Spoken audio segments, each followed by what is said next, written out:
Excel Language School. A real passion for learning. Hi, I'm David, and here's another video from the Excel Language School about writing.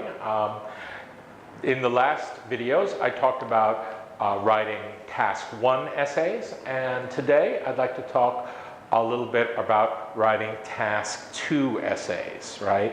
Now, you may remember Task 1 essay is to write about a chart or a graph, but a Task 2 essay is you get a statement, and often you have to say if you agree or disagree and explain why.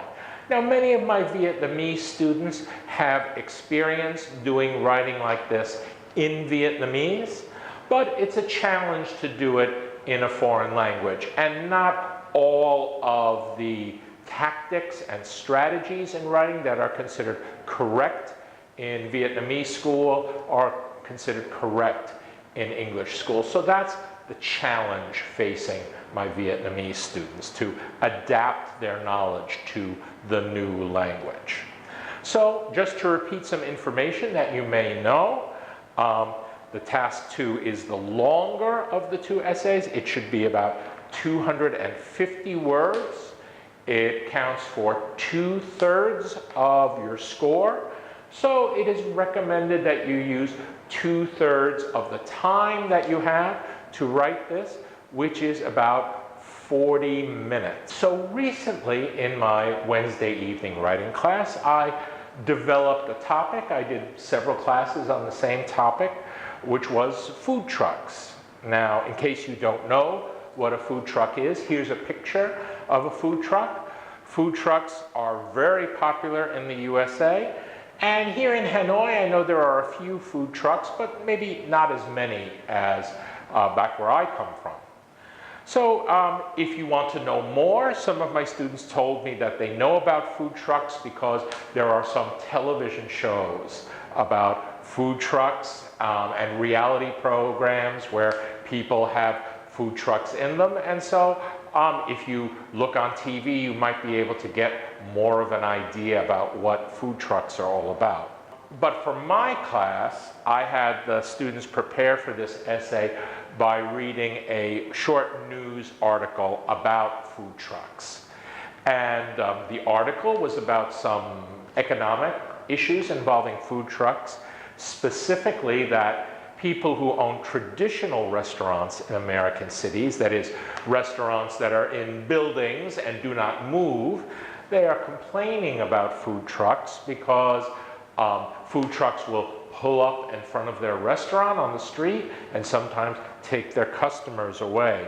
So these owners of food trucks said, these owners of traditional restaurants were saying that food trucks were taking away their business. And some American cities listen to these owners and are protecting traditional restaurants, and some of them are just welcoming food trucks. And so there's a big difference between the atmosphere in American cities. And after we did this preparation, I gave the students the question, which is, city governments should protect traditional restaurants from competition from food trucks. To what extent do you agree or disagree? Write 250 words.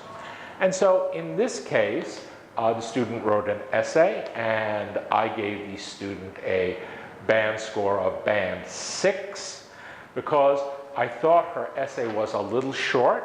But generally, the student used good grammar and vocabulary, and I told her that if she can produce more writing, longer writing of the same quality, there is really no reason why she couldn't get band 6.5 or perhaps even band 7.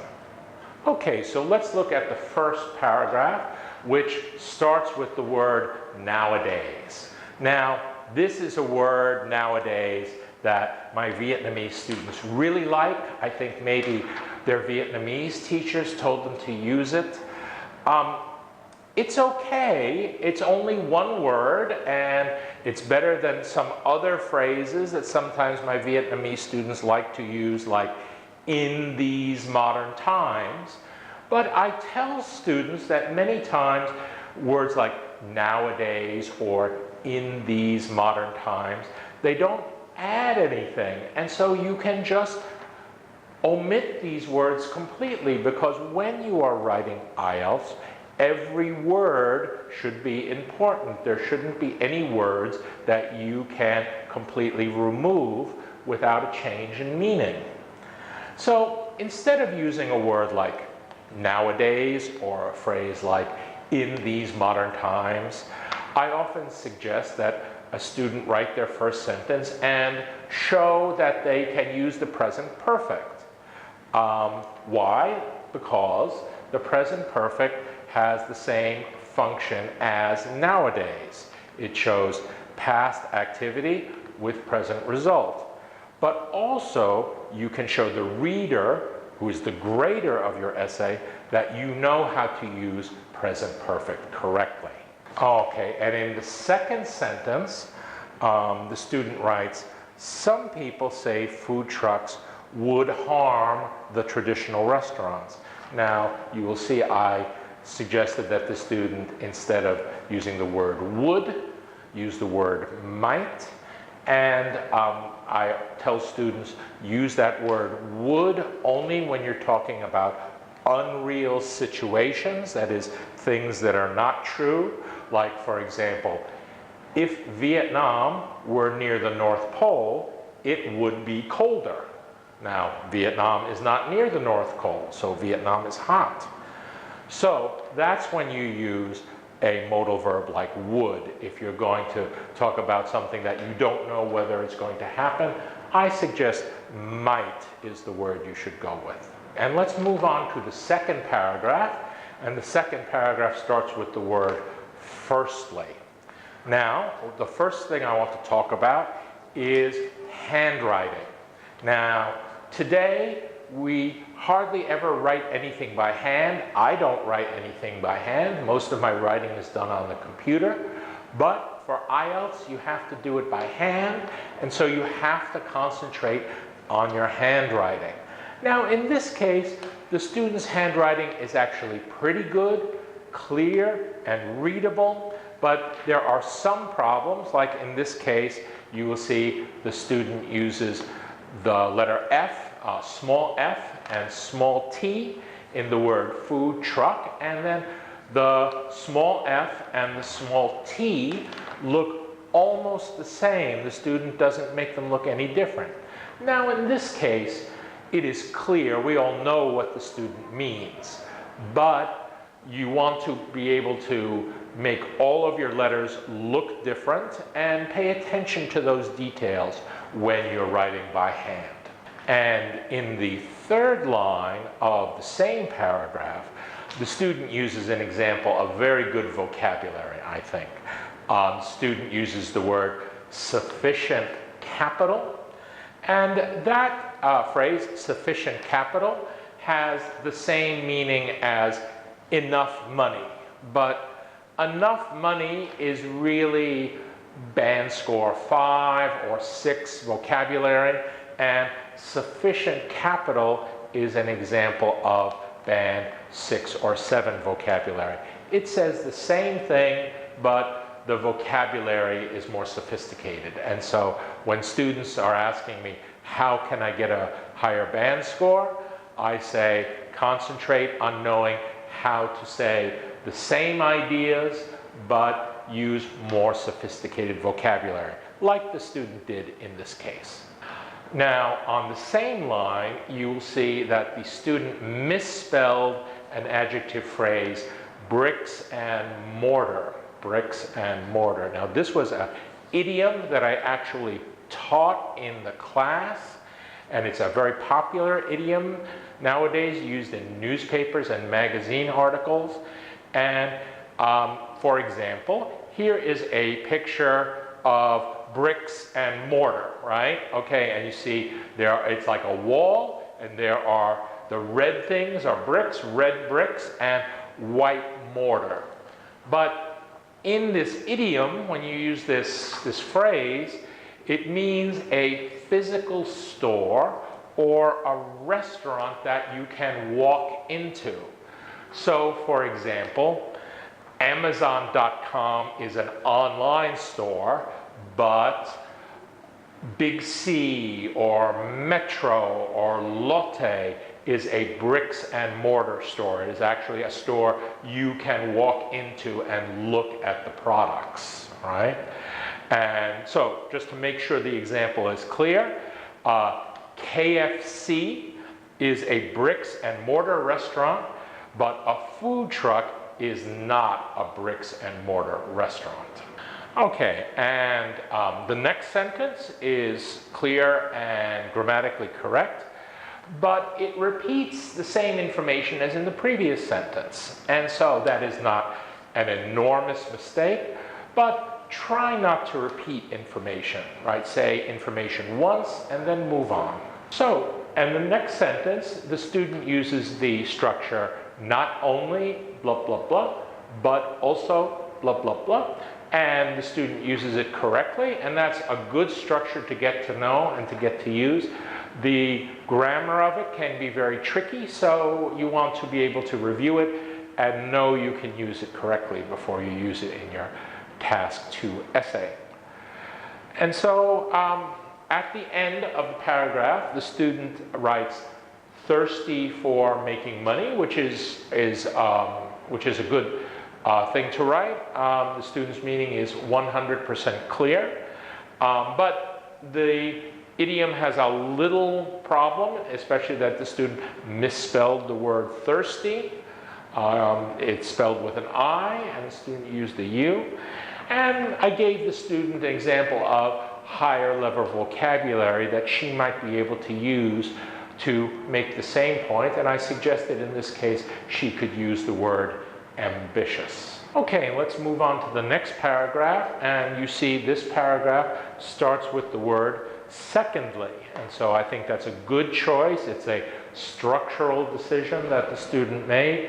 She has 2 paragraphs about why food trucks are a good thing. The first one starts firstly, the second one starts secondly, right?